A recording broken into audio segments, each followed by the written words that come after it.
your relationship with Zelensky? So thank you very much. So I just want to say we're going down to Florida. We have a big event tomorrow night, a big MAGA event, Make America Great Again. And it's setting records, and otherwise I'd rather be right now at the White House. But we're doing the big event tomorrow night. We had some big news this week, as you know, because Apple is investing $500 billion. Think of that. And that's going to be a lot. It's going to be a tremendous investment. I guess the biggest investment anybody's ever made in the country at one time. But they're going to be investing a lot of money, $500 billion. We have many other companies have just announced they're coming in.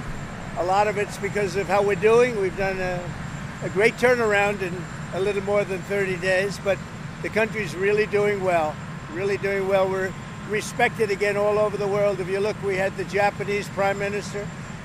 We had the Prime Minister yesterday of UK, as you know. We had the Prime Minister of India. We have another 20 Prime Ministers and Presidents wanting to come. And it's very good feeling. I think our country has really turned around. We had a meeting today, as you know, with President Zelensky, and I would say it didn't work out exactly great from his standpoint. I think he very much overplayed his hand. We're looking for peace. We're not looking for somebody that's going to sign up a strong power and then not make peace because they feel emboldened, and that's what I saw happening. I'm looking for peace. We're not looking to go into a 10-year war and play games. We want peace. And it was just my impression that if we do that, if we sign up, he's looking for something that I'm not looking for. He's looking to go on and fight. We're looking to end the death. 2,000 people died this week, soldiers, more than that, but 2,000 approximately people died this week. Young Ukrainians and Russians. And somebody would say, why do you care about Ukraine and Russian soldiers? I care about them. I care about everybody. And we're not doing that. Now, if we don't do anything, he's going to have to make peace, but he's dealing with a very weak set of cards.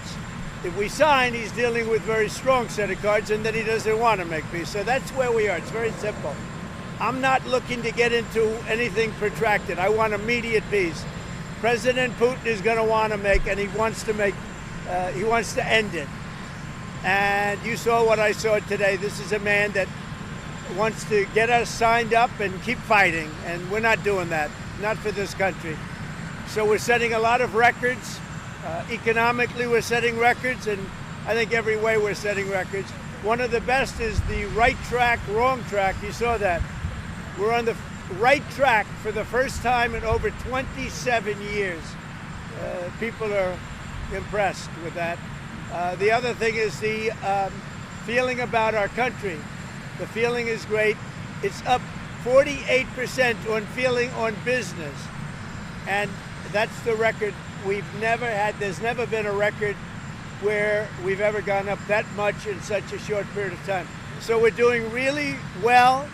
And I guess some of you are coming with us. And if you are, I hope you're going to have a good flight.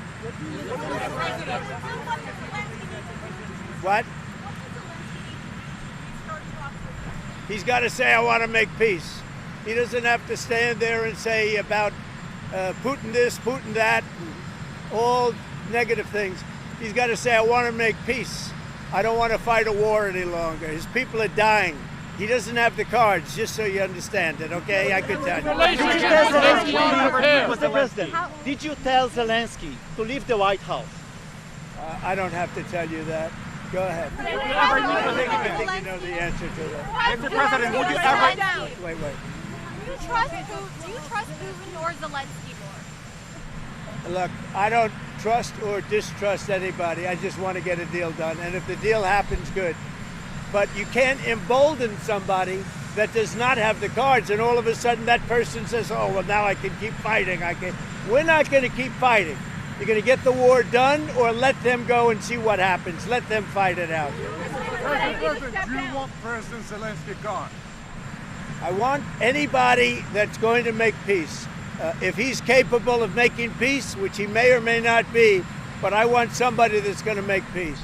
Again, He doesn't have the cards. When we sign up, he's got all of the cards. That doesn't mean he can fight. He's got to stop the fighting, stop the death. He's losing hundreds of thousands of soldiers. It's time to stop the death. Again, if he was to come back to the White House, How long do you think it will take for Zelensky to want peace and be invited back to the White House? Well, he says he wants it now. He wants to come back right now, but I can't do that. Immediate ceasefire? Do you want immediate ceasefire, Mr. President? They should have an immediate ceasefire. That was the other thing he didn't want to do about ceasefire. A ceasefire could take place immediately. A contract, if you want to end the war, you sign up an agreement.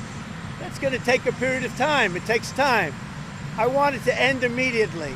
And I think if you had a ceasefire, it would be a ceasefire, a real one, that would end it. But he doesn't want to do that. That's fine. Do it better. I want it to end immediately. I want a ceasefire now. He says, oh, I don't want a ceasefire. Well, all of a sudden, he's a big shot because he has the U.S. on his side. Either we're going to end it or let him fight it out. And if he fights it out, it's not going to be pretty. Because without us, he doesn't win, let me tell you. All shipments to Ukraine. Are you considering cutting off military aid to Ukraine? It doesn't matter what I'm considering. I'm just telling you. You saw what I saw today. That was not a man that wanted to make peace. And I'm only interested if he wants to end the bloodshed. Thank you very much.